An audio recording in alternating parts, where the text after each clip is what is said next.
আসসালামু আলাইকুম। আজকে আমরা এই ভিডিওর মাধ্যমে জানব জুম্মার দিনের অন্যতম আমল যেটা রাসূল সাল্লাল্লাহু আলাইহি ওয়াসাল্লাম করতে বলেছেন। জুম্মার দিন অন্যতম আমল হলো প্রিয় নবী হযরত মুহাম্মদ সাল্লাল্লাহু আলাইহি ওয়াসাল্লামের প্রতি বেশি বেশি দরুদ শরীফ পাঠ করা, দরুদের আমল জারি করা, দরুদ শরীফ পাঠ করা প্রত্যেক মুমিন মুসলমানকে আগ্রহী করে তোলা। আল্লাহ তাআলা কোরআনে ইরশাদ করেছেন, আল্লাহ ও তার ফেরেশতা গণ নবীর প্রতি রহমত প্রেরণ করে। হে মুমিনগণ, তোমরাও নবীর জন্য রহমতের করে দোয়া করো এবং তার প্রতি সালাম প্রেরণ করো। কুরআন কারিমে এই নির্দেশনা মুমিন মুসলমানের জন্য রাসূল সাল্লাল্লাহু আলাইহি সাল্লামের প্রতি দরুদ পড়ার মর্যাদা ও ফজিলত অনেক। আর জুমার দিন পড়ার রয়েছে বিশেষ ফজিলত এবং নির্দেশ। হাদিসে আছে, রাসূল কারীম সাল্লাল্লাহু আলাইহি সাল্লাম বলেছেন, জুমার দিন আমার উপর বেশি বেশি দরুদ পাঠাও। এই দিন দরুদ পাঠের সময় ফেরেশতারা উপস্থিত হয় এবং এই দরুদ আমার সমীপে পেশ করা হয়। ইবনে আউস রাদিয়াল্লাহু আনহু বর্ণনা করেন, রাসূল কারীম সাল্লাল্লাহু আলাইহি সাল্লাম বলেছেন, তোমাদের সব দিনের অপেক্ষা জুম্মার দিনটি হলো শ্রেষ্ঠ। এই দিনে হযরত আদম আলাইহিস সালামকে সৃষ্টি করা হয়েছে। এই দিনেই তাকে মৃত্যু হয়েছে। এই দিনে বিশ্ব ধ্বংস এবং সিংহের ফুঁক দেওয়া হবে এবং এই দিনে পুনরুত্থান করার জন্য দ্বিতীয়বার ফুঁক দেওয়া হবে।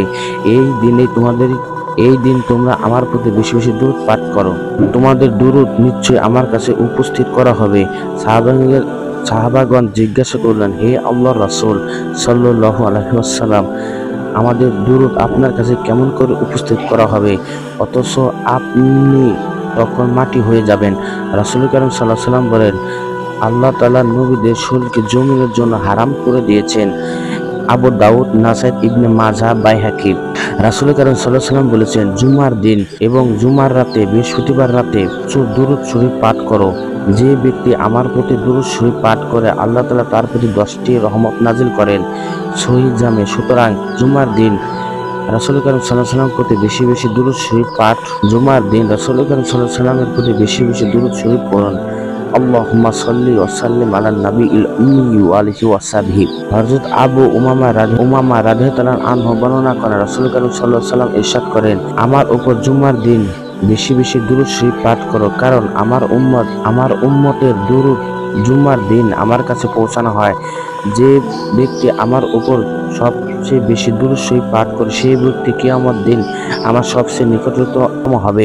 হযরত আনাস রাদিয়াল্লাহু আনহু বর্ণনা করেন, রাসূল কারীম সাল্লাল্লাহু আলাইহি ওয়াসাল্লাম ইরশাদ করেছেন, তোমরা জুম্মার দিন বেশি বেশি দরুদ পাঠ করো, কারণ জিবরাইল আলাইহিস সালাম একমাত্র আল্লাহ তাআলার বাণী নিয়ে হাজির হলেন। আল্লাহ তাআলা ইরশাদ করেন, পৃথিবীতে যখন কোনো মুমিন মুসলমান আপনার উপর দরুদ শরীফ পাঠ করে, আমি তার উপর 10 বার রহমত নাজিল করি। আর ফেরেশতা তার জন্য 10 বার ইস্তিগফার পাঠ করে।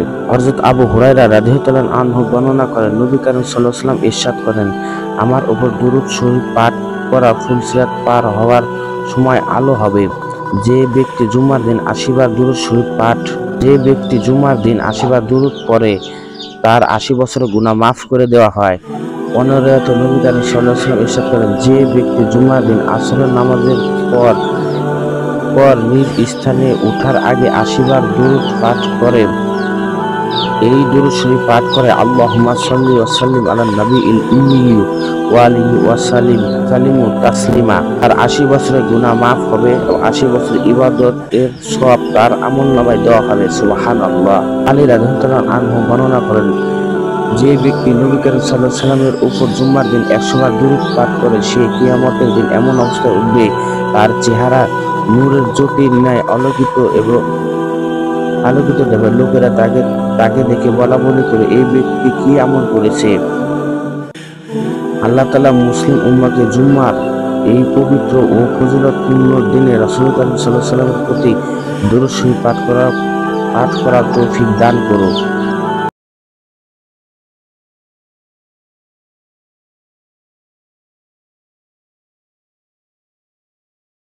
আমিন।